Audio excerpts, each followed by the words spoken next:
cold morning, Saturday morning, heading out by myself today. There is a chance of another COVID lockdown going on here in New Zealand, so I thought I'd come out by myself and put the effort into catching some fish for the Frewza.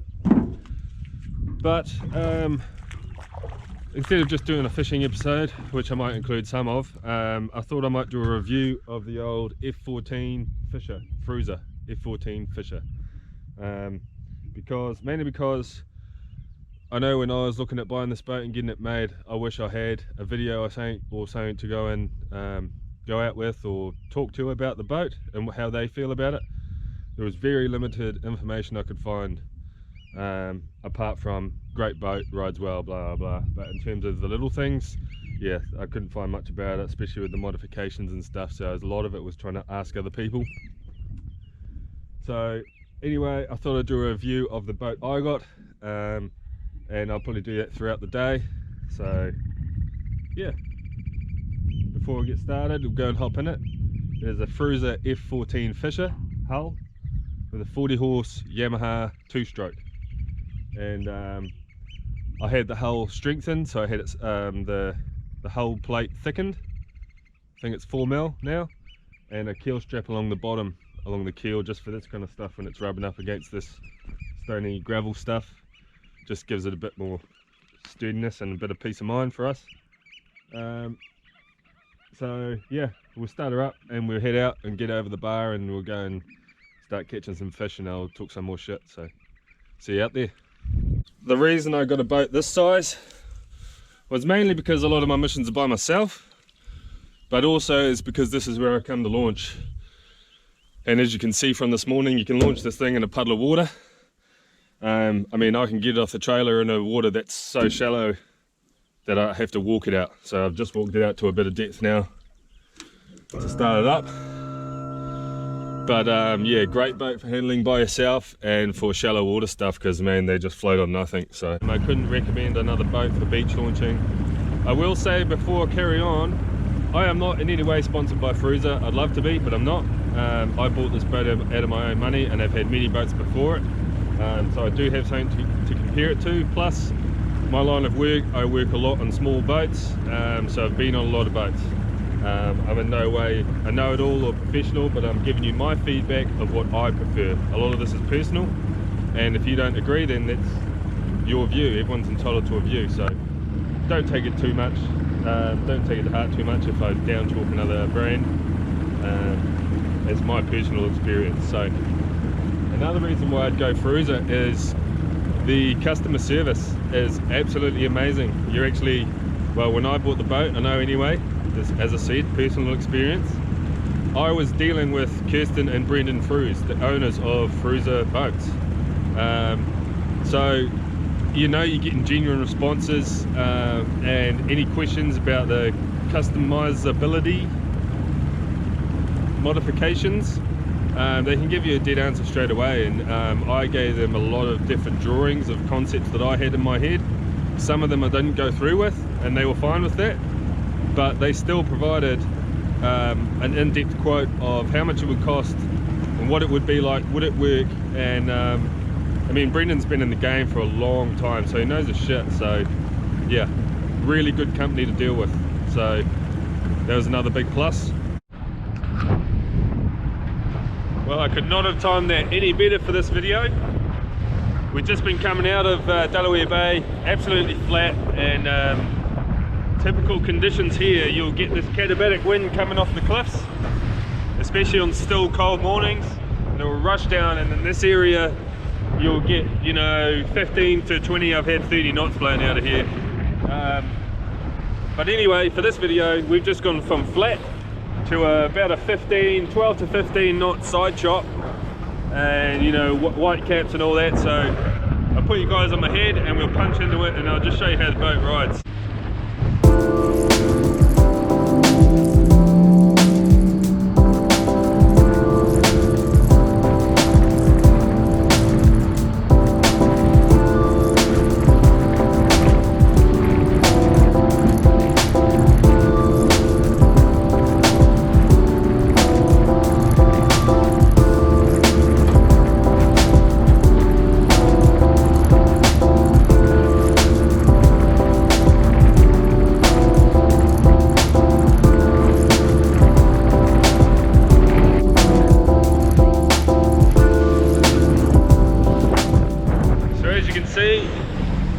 small boat, she's pretty bloody good. The hull cuts through the chop really nicely. I will say these boats are quite light in the front, especially when you get a bit of a chop like this. Or when you load it up, you tend to stow stuff at the back of the boat generally. So I do try and load up the front as much as I can. So usually if I'm diving, I'll have my weight belt in here. Any of the heavy stuff, any weights, anything goes up the front, and even the dive tanks. I'll put the dive tanks underneath this, but we'll get into that sort of section of the boat later on. But as I was saying, where possible, I will stow weight at the front of the boat, and it just pushes the nose in a bit, and it helps it ride a bit better, helps it track through the waves. You've got more hull in the water. And what else is going to say? Also, when it can get quite choppy, I tend to trim the nose down a bit, and it just helps you. Yeah, it just helps. Those who know boats know what I'm on about. It just helps. So anyway, we're going to keep punching to the fishing grounds, and then when I stop while I'm having a fish, I'll talk about some other stuff. So I'm going to keep going. So just sitting here, I was about to have a fish, and no shit, a whale just popped up right next to me. I haven't had a good look at what it is yet, but we'll keep an eye out and I'll try and find it.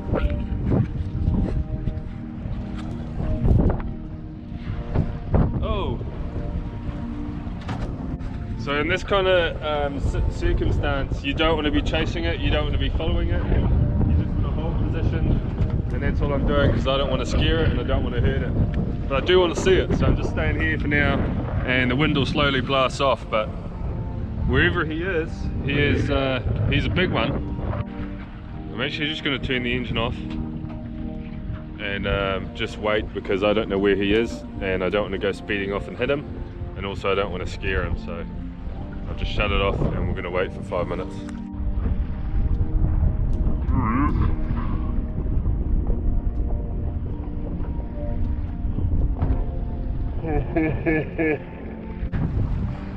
Oh!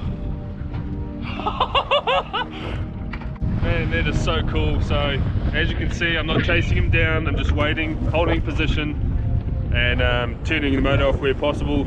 I actually, even if I wanted to leave right now, I wouldn't know which direction to go, so kind of stuck until he moves on, but I'm not complaining. Here he is, about to come up. Oh!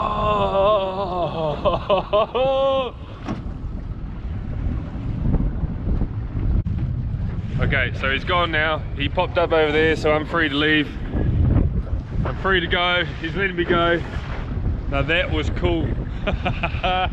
Anyway, yeah, I'm gonna save some GoPro battery because I didn't charge it last night, so epic.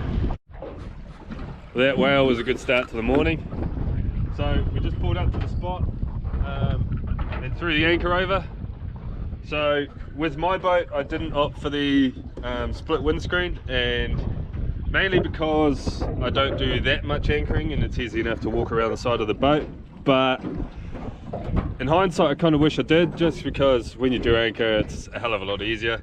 At the moment, I step up on here, boom, reach in, and you can do all your stuff. You can reach everything pretty much. So it's not essential, but yeah, if you got the money, do it. I was a bit tight on the budget when I was buying this boat, so yeah, but easy enough to anchor out of the cabin, and also you can walk around with this non-slip stuff on the front, so it's a bit easier to walk around. So you've got cleats on the front, you've got double cleat, and so what I have is a bungee and a clip. So when I pull the anchor up, I clip that onto the chain, and it just keeps it there, and then when you get to your next spot, unclip that from the chain, anchor goes. So that's just a simple way of deploying anchor once you've already deployed it once. In terms of top speed with the 40 horse two-stroke, it was one person, and the current behind you, the wind behind you, get 25 knots. Chuck another person on that with 2 sets of dive gear, you're dropping down to about 22, 23 knots.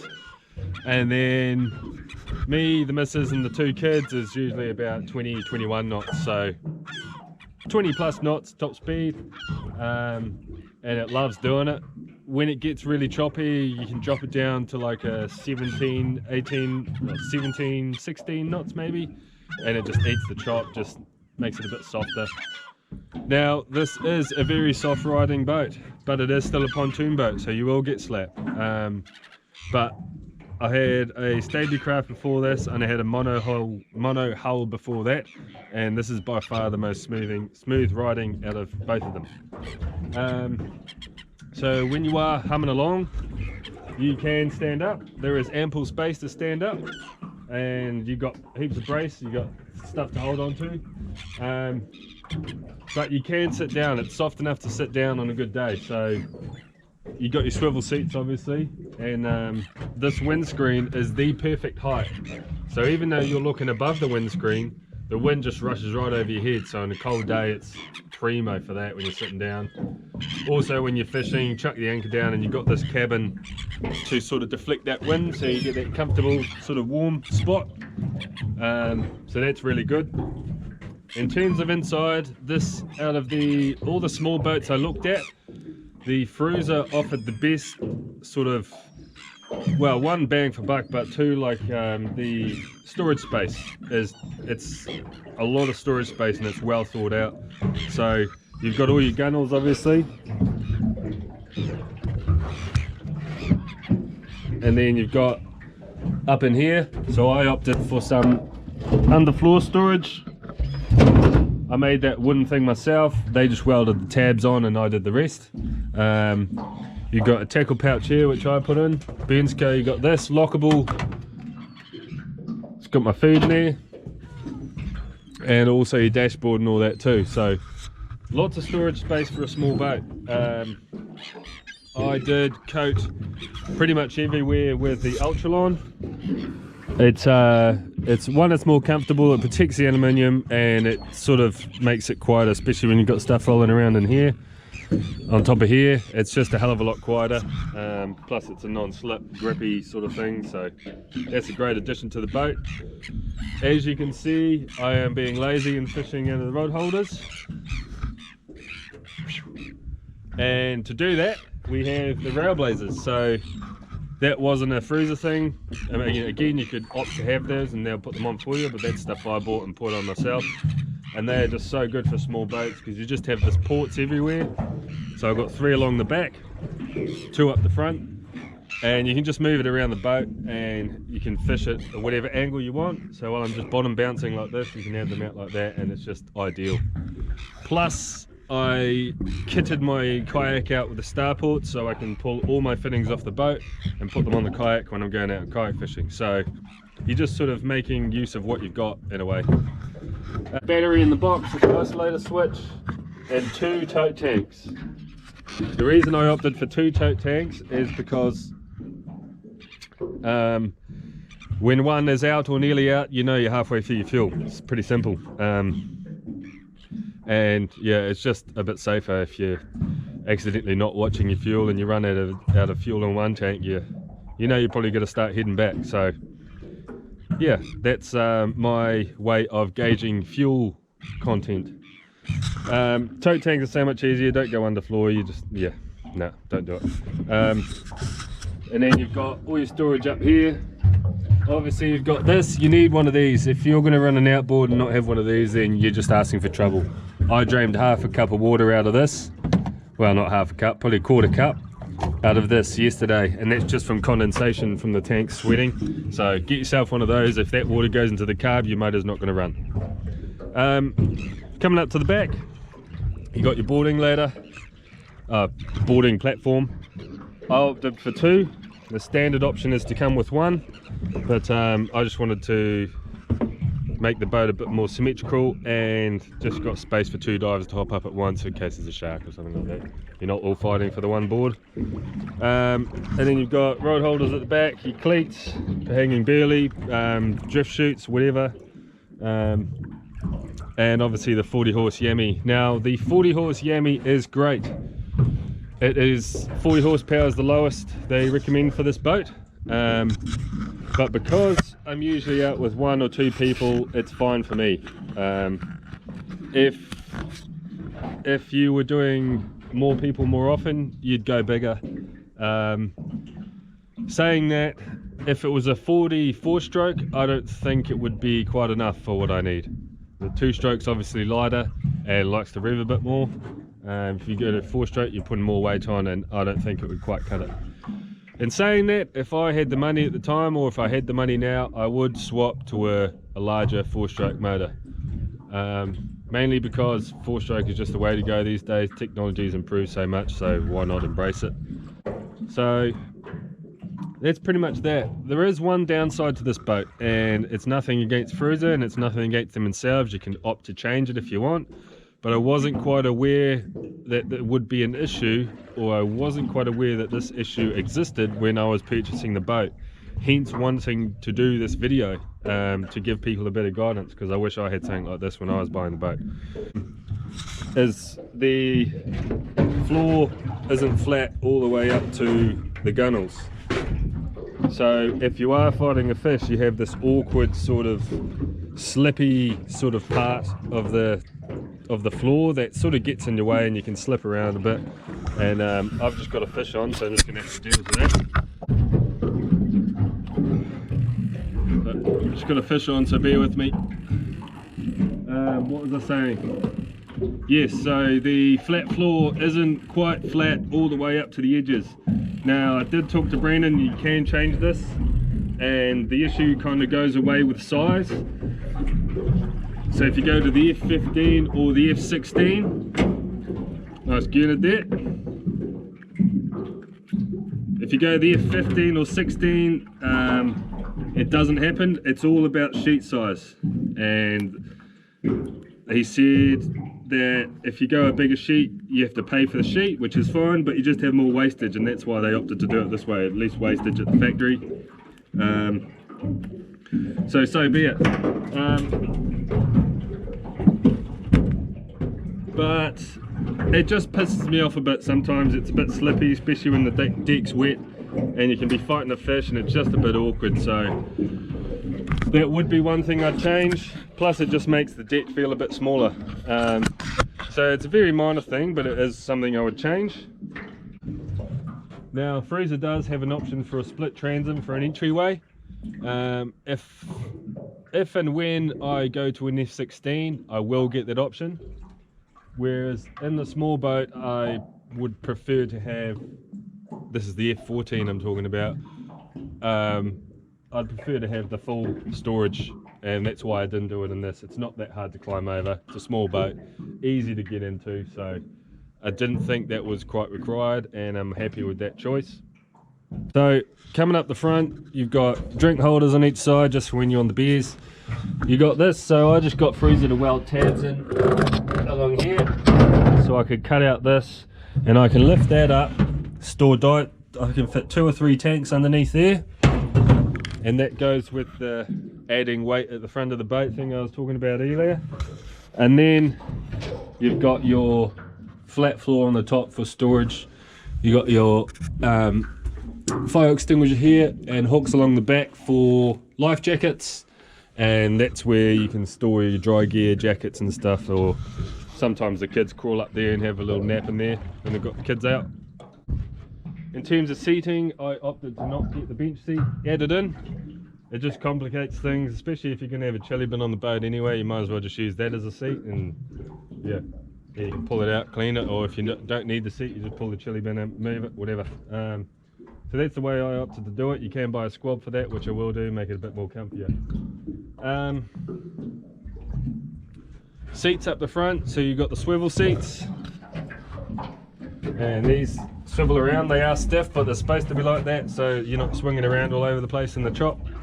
And these have your storage underneath, and that is super handy. So I usually keep my lunch, or when I'm diving, you keep my booties, mask, fins, not fins, mask, snorkel, gloves, knife, all that kind of small dive gear. Then you've got your wetsuit on, and then all you've got is your spear guns along the side, and so you've got no bags on board, and yeah, it just works well doing it like that. So that's how I do it. That's the boat, and she is a great boat. I will be potentially maybe selling it in the near future and upgrading, upsizing, just because well, I can afford it, and why not? Kids are getting bigger, they're always asking me to come out, so it would be good to have a tiny bit more space for when you need it, but also just why not? But this is the boat, Frewza F14 Fisher, great boat, highly recommend it. And in terms of his compactness, sturdiness, great stability, it's just a safe small boat.